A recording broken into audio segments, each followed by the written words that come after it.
Jason Allen. I'm the associate PR manager here at Capcom, PR lead on Marvel vs. Capcom 3. Basically, just giving you a rundown on what the controls are like.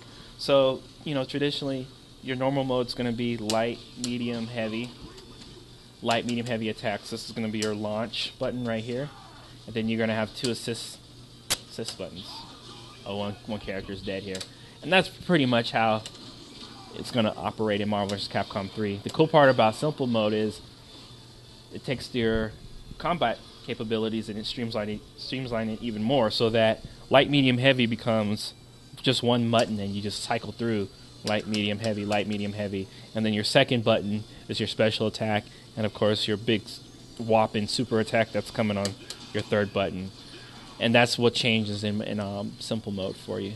So I'll just finish this and now ran out of time, and we can actually see what I'm talking about with simple mode.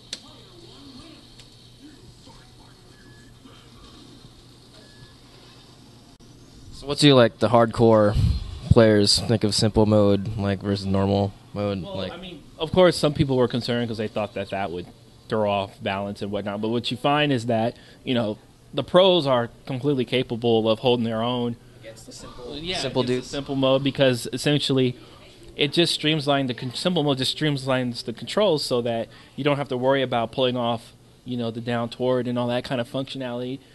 All you have to worry about is being strategic and knowing when to place your shots, and that's more about what the game is about. So if you're a true pro, you understand it's not about just throwing as many fireballs as you can or whatever projectile attack you have, because it's like the meta game. Right. It's that just being able to do all that time does not mean that you're automatically going to win, and we've proven that time and time again. So Evo was announced to dates, big presence at Evo. I don't know what Evo's plans are right now, but usually in tournaments they have specific rules about what's allowed and what's not allowed. It's not going to impact the standard game in any way. If you want a game that is all about normal mode, you can have that. It's for those that want to be able to play with people who are novices, like their family members, their dad, their mom, their little brother, and they can definitely do that. You don't have to worry about having to, whooping them up all the time. Just announced those two new characters, Phoenix and Hagar. Phoenix and Hagar we just announced. They're not in this build, but our assets are available online now, so people checking out. We're getting great reaction from the fans out there. We think it's great additions to the cast we have here. So I walk up right now. I'm in simple mode. All I have to do is light, medium, heavy. Cycles right there. Her super attack is just one button, whereas I would have to do fireball before. Now I just one button with that. And once I have enough meter, I can just unleash with one button.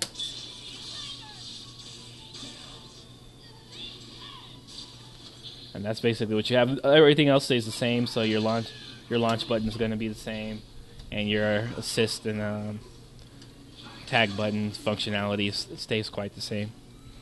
My friend keeps asking me about the alternate costumes and how is that gonna play out? You're gonna have DLC, DLC we've announced so far is Jill Valentine and Shuma Gorath.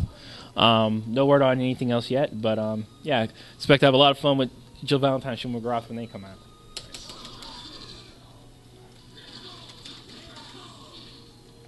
Do you want to hop on and play? I'll wait.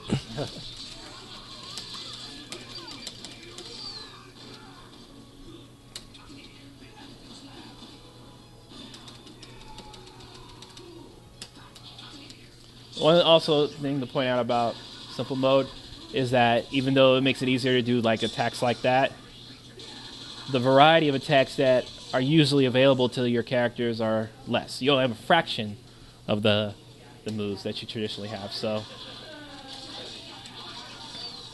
that's one thing to keep in mind as well. Somebody like Dante, who has over 40-something moves in the game, he only has a fraction of that when you use him in simple mode. So that balances out.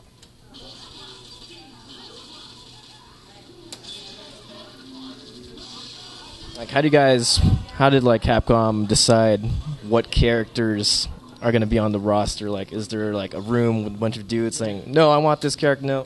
Well, I mean, there's a lot of back and forth between Marvel and Capcom in the planning stages, just like any other game, where things are developed over a period of time.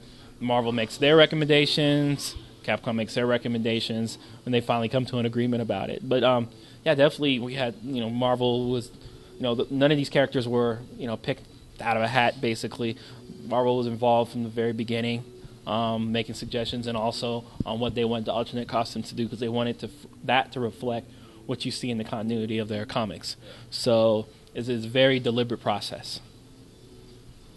What's what's the most asked question for the game that was like a tough one yet to answer? The most asked question? Oh, well, people want to know about how many characters and all that kind of stuff, and we can't reveal that quite yet. But we're almost near launch of the game, and we expect people will be satisfied with what we inevitably announce and release. So yeah, people just have to wait. February 15th, 2011 is when the game comes out. Pretty exciting. Rock solid online play, just like most Super Street Fighter had rock solid online. Yeah, online's gonna be good. We definitely have that license card feature here that we're very excited about, where you'll be able to do a little recon before you start off your online battles, see what the trends are in your opponent, like what type of teams he likes, what kind of moves he likes. Stuff like that's quite valuable, so really excited about being able to introduce that to the Marvel vs. Capcom series. With Capcom Unity, how important is the community to Capcom? As far as feedback, did it really shape how a game turned out?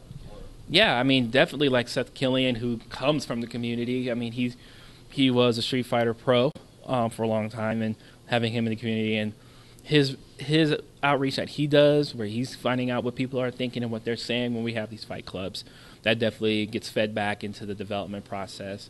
And we're starting to incorporate that more and more in other projects like Mega Man Legends. We could talk about that another time, but yeah, Capcom's always been a big fan of the fans, and we love to hear what they have to say because we really do think that it makes our games better. What other companies or does Capcom try to strive to be like?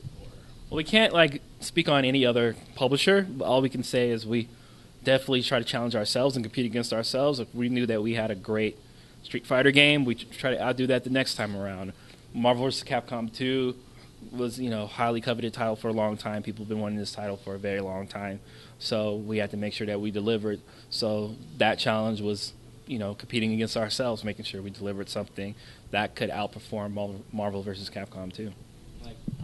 You had Justin Wong showing exhibition battles, and how important has that getting the top players showing off the game Yeah, I mean that's always great. Having the pros out there, get a chance to get their hands on the game, seeing what they think, and having people. Did they ever tell you no, I want this, this is not how it's supposed to work, or have they come directly to you say this needs to be changed? I mean, I'm not in those conversations and stuff. We're definitely always in conversation with folks it's not just Justin Wong. I mean, he's important too, but everybody else out there is important as well. So we're getting feedback from the entire community, and we're incorporating all of it in. You know what I mean? It's kind of weird having champion dude who's so close to the game, he might people might say that he balances the game towards him.